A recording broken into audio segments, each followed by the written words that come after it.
O. Adams. They call me R.O. Harrison, Tennessee, and currently my home is Crossville, Tennessee. What were you doing just before you joined the Marine Corps? I was a student in high school and was failing out, so I joined the Marine Corps. Actually, I was in the reserve. I joined the Marine Corps Reserve when I was 17, and I think it was, had about 9-10 months of reserve. So when summer of '59, I went 6 months active duty, and then went to Paris Island in June of '59. Did your parents approve of you serving in the military? Yes, being from the South, had a strong tradition of military service, and it was something that my family and all the neighbors, everything regarded it as honorable stuff, and everybody was proud of you. That's good. How did you feel about leaving home when you joined? I think I was leaving home was very well. I won't say I was glad that I was leaving home, but I was happy that I was doing something that I thought meant something, and it maybe some people really was homesick. I was never. I mean, just never bothered me, so to speak. What was the specific unit that you were assigned to? Pacific unit, when I went on the 6 month reserve, then I went to Camp Lejeune. I was in the Lima Battery, 10th Marines, 105 Artillery, 105 Housers.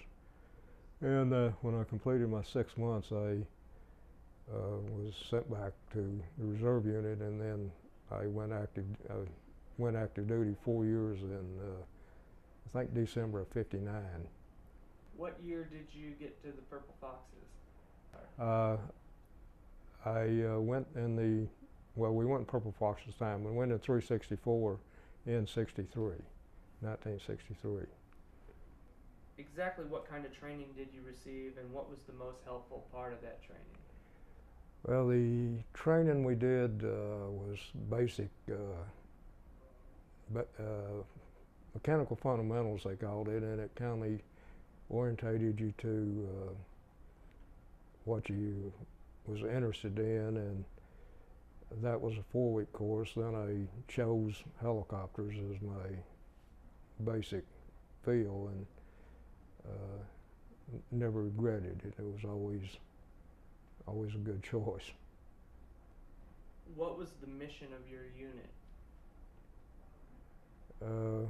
Basically, all the Marine Corps, and I'm sure it's still the same, is trained to do what we ended up doing and what the current squadron is doing. You're trained to fight, to go to war. That was, I mean, it was the complete mission.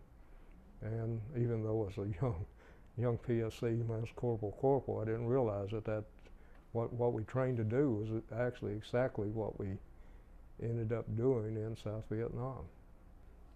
What are some of the things from your training that stand out in your memory?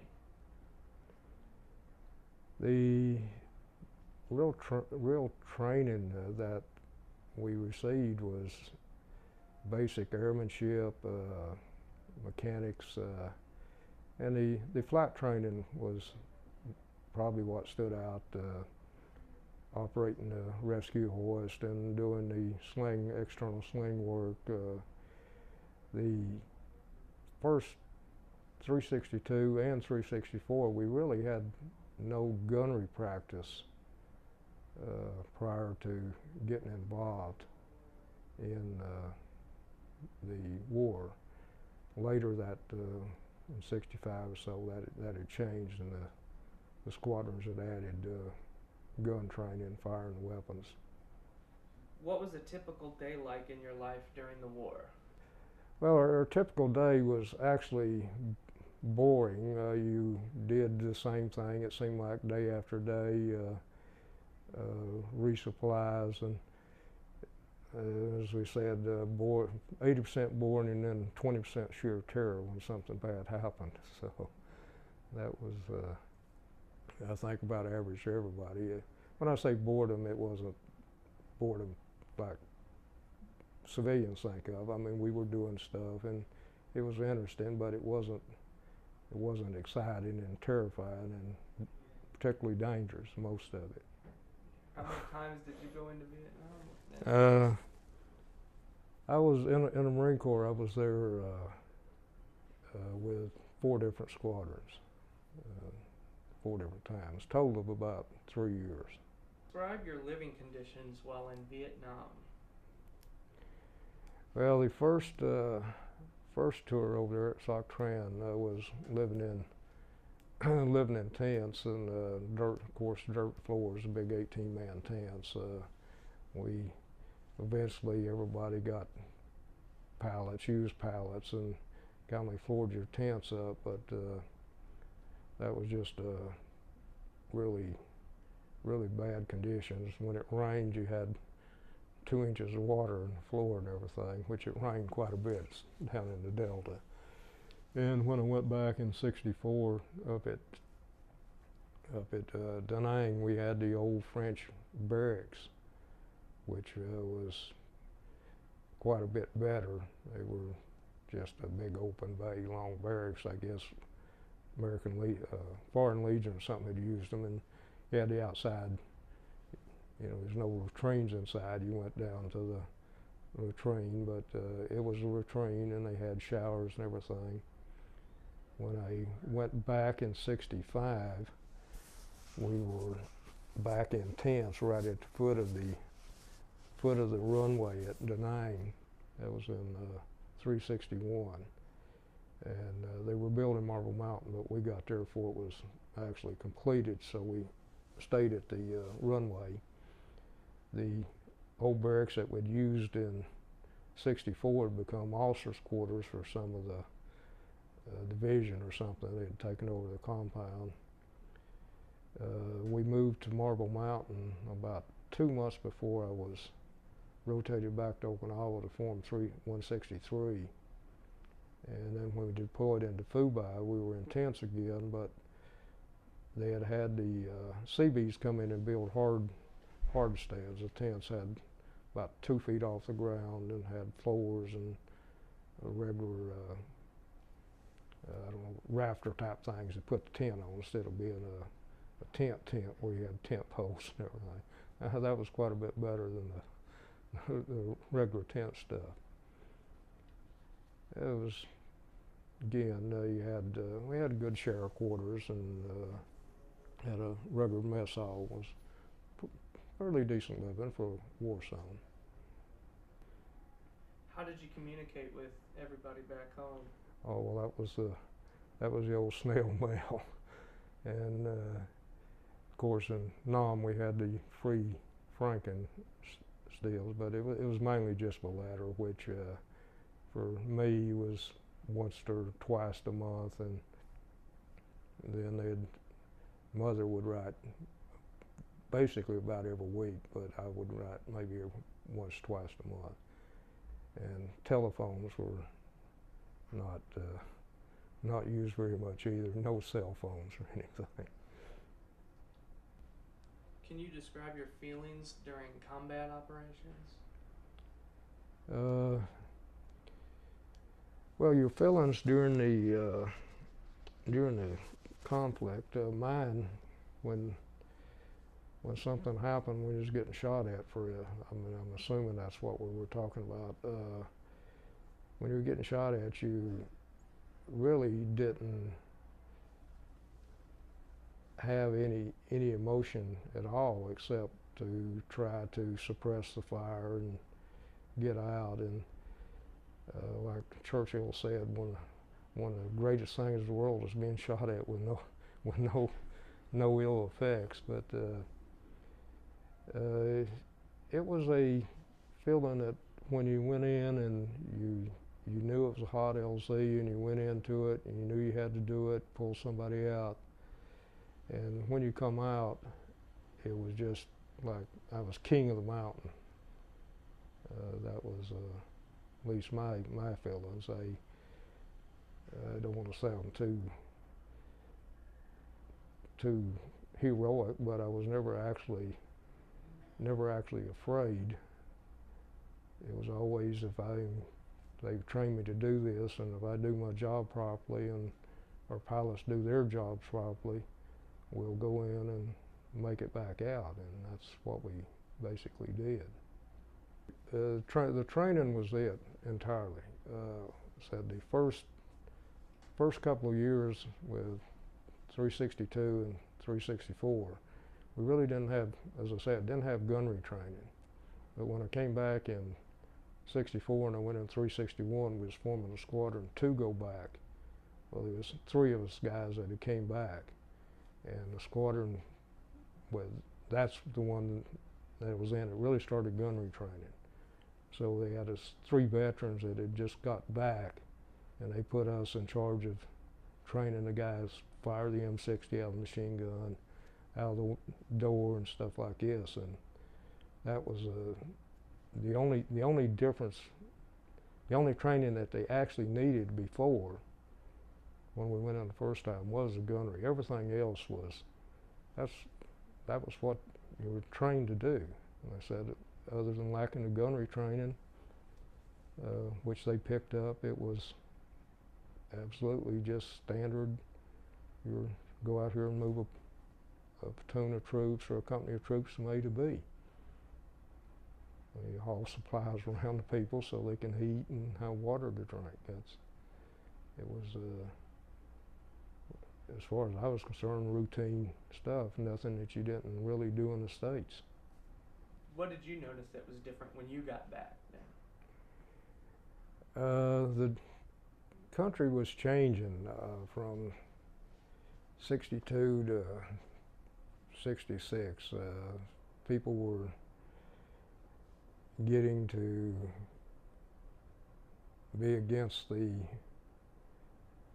involvement in Southeast Asia, and over that period of time, the country really changed. It was just, and it's hard to put your finger on it, but you went from basically being a respected person to where you didn't even want to wear your uniform if you were traveling through the airports or anything. It was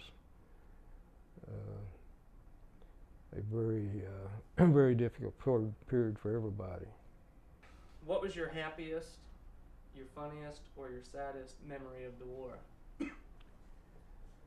Well, the saddest was when I went back in '65, and they selected some of us to go down TDY for a week, 10 days with HMM 365. And the 64, it had been all ARB and Vietnamese soldiers. Well, in '65, of course, the Accord came in. And the saddest thing I remembered was on the one mission we picked up my first KIA Marine I saw. And that was the saddest thing that I can remember. Happiness was anytime you went in and pulled somebody out that was hurting and you got them back to whatever, that was the happy part of it. What do you think your biggest accomplishment was? Well, I really feel that in 361, when we were setting up and teaching the guys the gunnery, because most of the people were very experienced crew members themselves. The only thing they really didn't have was actually weapons training out of the helicopters. So I feel like that was probably the greatest accomplishment that I did. Is that also what you were most proud of during your military service, or was there something else? Well, I was proud of that. I was proud of my friends, my contemporaries that I was working with and flying with. Just basically being with those people.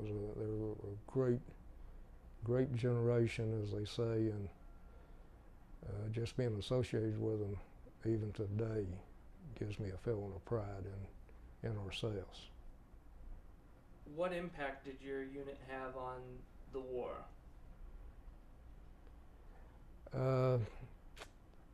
Difficult for somebody in our position of being lower ranked to assess that. Overall, looking back, we were committed in there to prevent the people from taking over, and we did it. And we did it, and we did it time and again. And I don't want to accuse anybody, but the political situation, we'd win the war seemed like their entire aim was to prevent the Vietnamese from losing. And 62, 64, well, that was we stopped them and bucked it up. But then they built up again in 65, so they built back up, and Vietnamese were starting to lose again. That's when they got the big commitment from our ground troops and everything else. We built that up, stopped them cold again there in 65, but we never went for the throat and actually tried to finish the war. It was always just enough to keep from losing. And that was the fallacy of it. Later, when I was in the Air Force and working the other side of the borders, we were doing SOG reconnaissance teams up north, and the teams would have the information, and it just seemed like nothing happened. That it was always just enough to keep from losing, and never going in and completing the job. And that wasn't the military, that was the people making the political decisions. Civilians are always supposed to be in charge, and I won't go as far as say you shouldn't be, a politician who hasn't been in the military, but it makes a difference in some of their, and of course we have some of them, I won't mention, that fabricated some records and are traitors to themselves, not to anybody else. How did your experiences in Vietnam affect the rest of your life? Vietnam affected everybody and affected me. It made me aware that everybody in the country wasn't as patriotic and as unselfish as the people that I'd been associated with for years and years, and it made you more bound to your squadron mates and everything. It gave you a bond, and it was something that civilians don't have. I mean, I just have to say that. They don't appreciate each other and just don't understand what it means to sacrifice for the common good. Is there anything that we haven't talked about that you'd like to say or talk about, or anything you'd want people to know about that time in history or anything like that? Everything's been pretty well documented. I just, I think mostly most of our people resent the people like McNamara, who did not do good service for his country. He was not, you can't try to do what he was supposing to try to do when you don't believe in it, and think that, you know, it's a losing situation. If it's a losing situation, the military, you have the one choice. You either soldier on and accomplish the mission, or you resign and go out. And I think, unfortunately, at this period of time with the president we had, if I had been on Joint Chiefs of Staff and I could have convinced everybody, I think the whole Joint Chiefs of Staff should have submitted their resignation to Mr. Johnson. And I don't believe he would have accepted them, but just the fact that they would have did this would have convinced him that he was wrong in his approach. And it was so trashed when I went back in the Air Force and went back to Vietnam, and then Thailand, the other side of the border, operating the other side. The squadrons I was in, every flight we did every day was reported to the White House. Every day, if we were scheduled to do something, it was reported. If our airplanes was broken, we couldn't fly, they knew it. Now that's how